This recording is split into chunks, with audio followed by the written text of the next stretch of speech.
It can be so challenging to try to repair a relationship, to reconcile with an ex-partner. The mistake that a lot of people make is trying to win back their partner. The truth is that the key to reconciliation is becoming the person that is worth reconciling with. People focus on trying to seem confident, trying to seem like they don't care, trying to seem confident, faking this almost bravado so that they don't seem needy or pushy when it comes to trying to reconcile and repair a relationship. But this faking confidence is a massive mistake when it comes to trying to reconcile with your partner. So in this video, I'm going to talk about how to navigate the valley of despair in repairing a relationship and to cross and come out the other side as a genuinely improved version of yourself that's worth reconciling with. So you want to repair your relationship. You want to reconcile with your ex maybe, or maybe you're going through a really difficult time in your relationship and you're really trying to rebuild that connection between you both. You're ready to show them how much you've changed. But every time you reach out or every time you try to rebuild that connection, they're hesitant, skeptical. They don't believe that you're going to change. It can be so frustrating and feeling like you're banging your head against a brick wall when you've changed and you're ready to show off the new you. This is what we call the valley of despair. This valley is the hidden pitfall that derails a lot of reconciliation attempts. It's the gap between your expectations of a quick and maybe simple reunion and the reality of rebuilding trust with somebody else. And this valley is where the most resistance, what my members and I call expectancy bias. This is where the most expectancy bias appears. And this is where a lot of people end up giving up, thinking that their efforts of reconciliation are completely futile.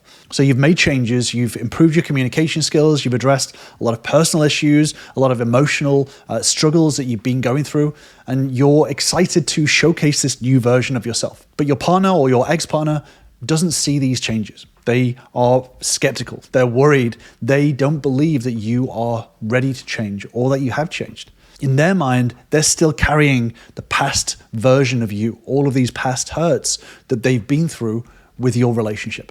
And this in itself creates a massive disconnect. So you feel like you've made progress, but your partner still sees the older version of you. And it's almost like trying to convince someone that the sky is blue when all they've ever seen is cloud, right?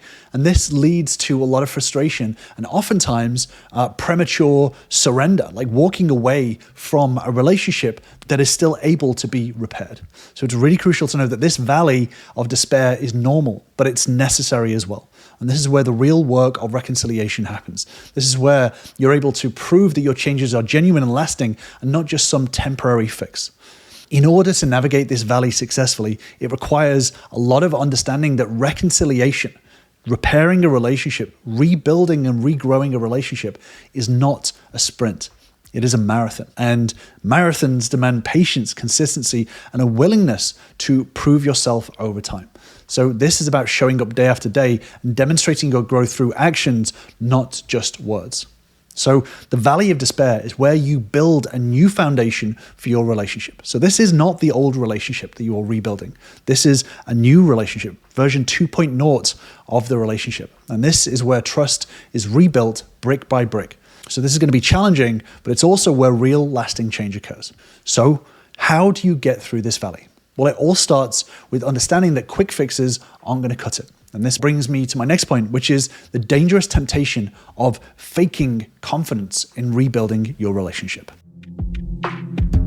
So what are the dangers of faking it? So there's a lot of stuff online that talks about how to be confident, how to be attractive, how to woo someone, win someone over. Self-confidence is crucial in relationships. It is a very attractive quality, but it's not in the way that most people think. There is a big difference between genuine confidence and its counterfeit version. So real confidence rebuilds trust, while the fake version, faking it till you make it, destroys trust.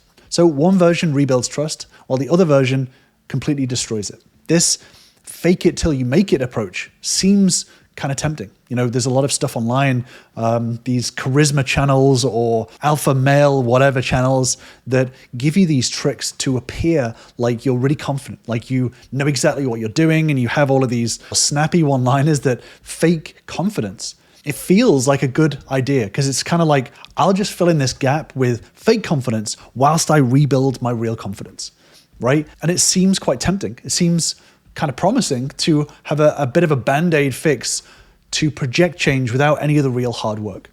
But In intimate relationships, this strategy, this tactic backfires spectacularly. Your partner has a built-in bullshit detector that is way more accurate than you expect. There's a lot of research that shows that people, human beings, are very, very perceptive to inauthentic behavior. If you are faking inner confidence, if you are bullshitting yourself or bullshitting your partner that you are confident when you're not really confident inside, this triggers way more distrust and a lot more skepticism when your partner perceives it. And this is where a lot of members of mine start, is that they have spent a lot of time trying to rebuild themselves, but they still don't have that confidence. And what happens is that they've learned some confidence facade tactics online. And when it comes to trying to repair their relationship, they're wondering why their partner still doesn't really want to speak to them, doesn't really want to connect with them, doesn't want to give the relationship another chance.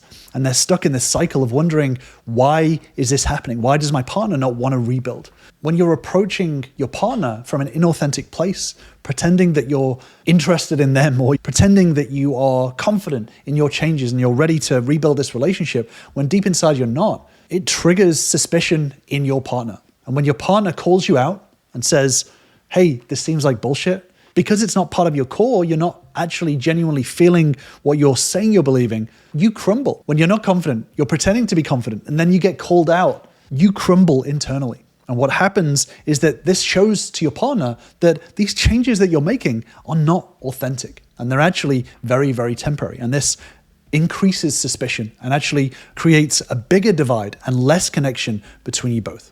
So faking confidence creates a massive disconnect between your true self and the persona that you're projecting. And this disrupts the trust building process, which is irreplaceable for reconciliation. And the worst thing is that this pressure to maintain this facade, it leads to emotional exhaustion. You're so focused on keeping up appearances that you can't actually engage in meaningful communication. This stops your ability to address the true relationship issues. So faking this confidence kills your chances of getting back together.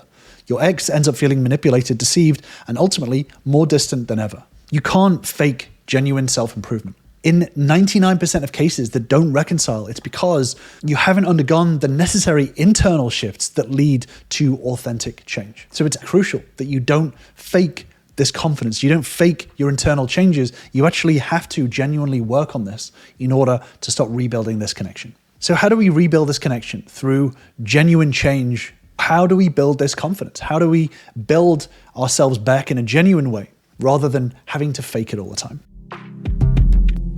Well, in order to get onto a path of confidence, it's important to have a clear path ahead of you. A lot of people think that confidence comes from a place of you either have it or you don't. But the truth is that confidence doesn't come from who you are. Confidence comes from who you're becoming. True confidence is not confidence in yourself. It's confidence in the process. If you think about flying as an example, if planes didn't exist and I said to you, go fly, you would have zero confidence, absolutely zero. You've never seen it done before. There's no evidence that it can even be done. You would have zero confidence that you'd be able to do it. You wouldn't even try it, right? There'd be no evidence in order to give you the confidence to be able to even do it. However, we live in a world where planes exist and there are flight schools, and that in itself shows you that there is a process in order to do it. Now, as you learn to fly, you learn the process, and then you start to build the evidence for yourself that this process works and that you're capable of doing it.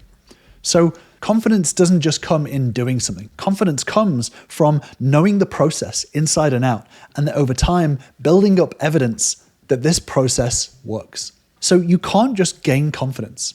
Confidence has to come through understanding the process. The more that you understand the process, and the more that you start to build that evidence for yourself, the more that you're able to see for yourself that this process works. So the confidence doesn't come in yourself. The confidence comes in understanding the process. And it's the same when building relationships.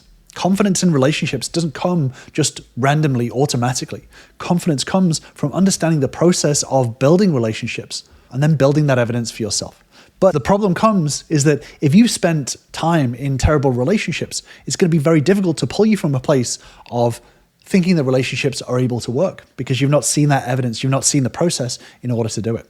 But as you change things around and you change these internal shifts to start understanding the process, the understanding of repairing, building, and growing relationships, the more that you will build a confidence in yourself, in your ability to cultivate a relationship, despite the ups and downs that may come with it. But you have to live and breathe that process in order to be able to build that confidence. And that's why you shouldn't fake it. Just like you shouldn't fake being a pilot, you should learn and train and develop that skill. It's the same with relationships. If you fake being confident in a relationship, you're going to fall flat on your face. You don't have to fake it. You don't have to pretend that you know everything about it. You just have to have confidence in the process and understanding that you will learn and grow. And this is what a lot of my members have found. Once they start to change and shift internally and understand what is truly a priority in a relationship and what isn't that important, then it gives you the skills and ability to lead the relationship in a stronger direction rather than getting caught up in stuff that isn't important. And if you are looking to rebuild and repair your relationship and you want the chance to work together with me, then join my Relationship Bootcamp, where you'll learn the same fundamentals that all my members start to use in order to start turning their relationships around.